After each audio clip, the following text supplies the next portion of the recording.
सभी को नमस्कार। आप सभी का एनएनटी नर्सिंग में वेलकम है। आपको बहुत दिनों के बाद वीडियो मिल रही होगी। कोई विशेष कारण था, उसकी वजह से आपको प्रॉपर वीडियो नहीं मिल रही थी और मेरी थोड़ी एग्ज़ाम भी आ गई है फर्स्ट सेमेस्टर की, तो थोड़ा इस वजह से भी। परंतु आपको कोई डिस्टर्ब नहीं होगा, आपकी पूरी हेल्प की जाएगी यहाँ एग्ज़ाम से लेकर काउंसलिंग और कॉलेज मिलने तक। तो आपको बिल्कुल चिंता नहीं करनी है।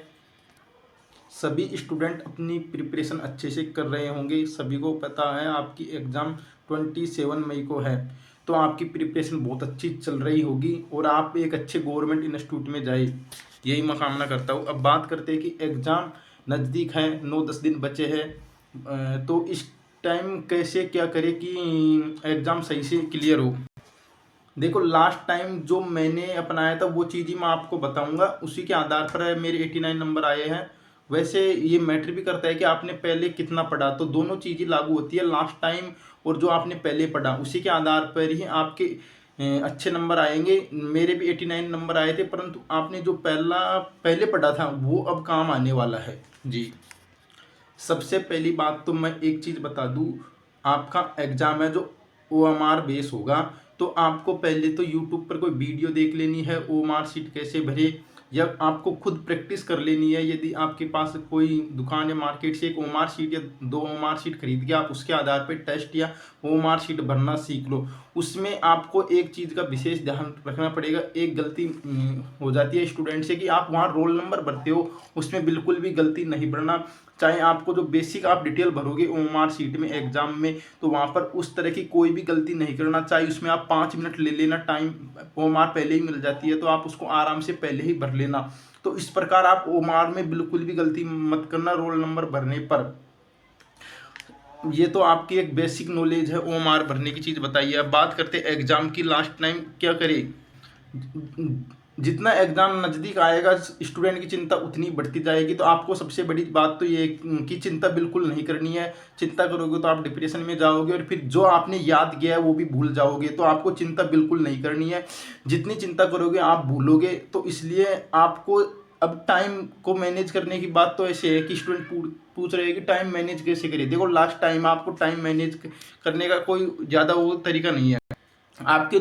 आपके पास जो शॉर्ट नोट्स हैं या जो भी आपके पास नोट्स हैं, आप उनका ज़्यादा से ज़्यादा रिवीजन करो अब। और जो प्रीवियस ईयर के पेपर है उनको देखो। हाँ, प्रीवियस ईयर के पेपर जितने ज़्यादा देखोगे और उसी के आधार पर क्वेश्चन प्रैक्टिस भी करो। शॉर्ट नोट्स पढ़ो, क्वेश्चन प्रैक्टिस करो और PYQ देखो।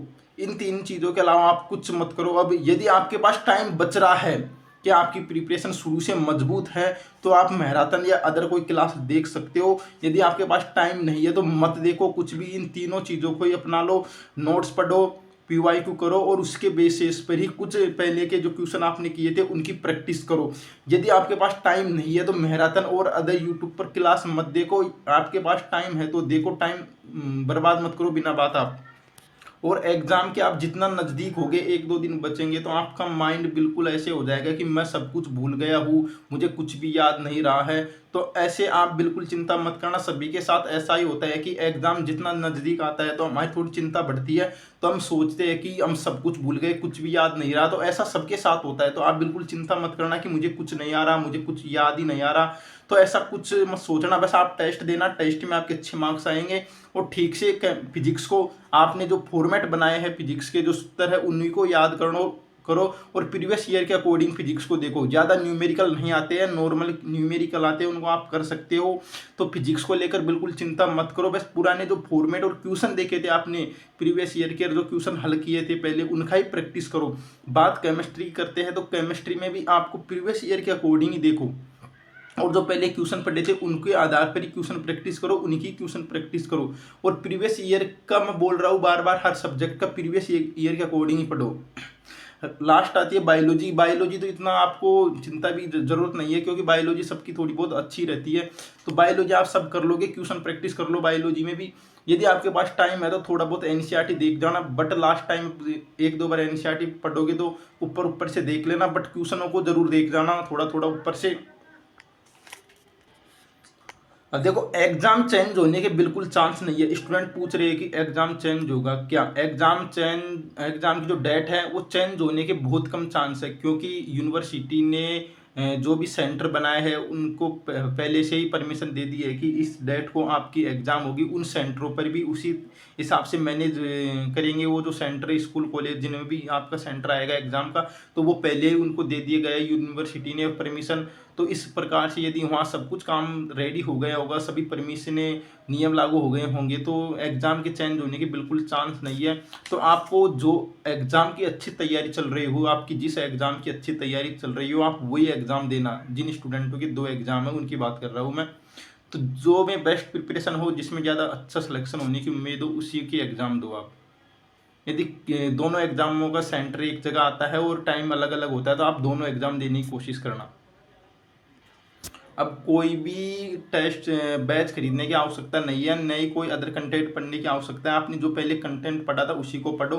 अब देखो 10 दिन में कुछ नहीं होगा। आप चाहे कितना ही अच्छा कोर्स खरीद लो, चाहे कोई सा भी कुछ भी खरीद लो, 10 दिन में कुछ नहीं होगा। आपने जो पढ़ा है उसी के आधार पर यदि आप रिविजन करोगे तो बहुत अच्छा स्कोर कर पाओगे। यदि आप नई चीज़ खरीदोगे, कुछ अदर देखोगे तो डिस्टर्ब होगे। तो आपने जो पहले पढ़ा है वो बहुत अच्छा पढ़ा है, वही बहुत सटीक है। खुद पर विश्वास रखो, कोई भी टीचर गलत नहीं पढ़ाएगा। हम मैं भी पहले ऐसा ही सोचता था कि इसमें से मिलेगा या नहीं मिलेगा। सब कुछ मिलता है, आपने जो पढ़ा है वो वहीं से आता है। सब टीचर सही पढ़ाते हैं। और एग्ज़ाम आप अच्छे से देना। काउंसलिंग एग्ज़ाम के बाद जो भी सारी इन्फॉर्मेशन है काउंसलिंग से रिलेटेड, वो सब आपको आराम से बताई जाएगी। पहले आप आराम से एग्ज़ाम दो और एग्ज़ाम सेंटर पर जल्दी से जल्दी पहुंचना। अब आप बिल्कुल भी अपना टाइम ख़राब मत करो, बिल्कुल भी डिस्टर्ब मत हो। और जो भी आपके फंक्शन वगैरह कहीं भी चल रहे हैं उनको छोड़ो कुछ दिनों के लिए, बस एग्ज़ाम के बाद सबको अटेंड करना।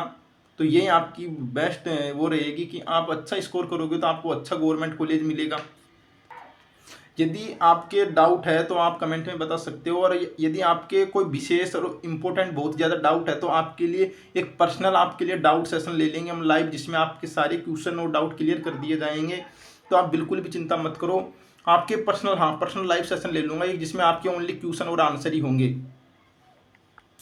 Thank you.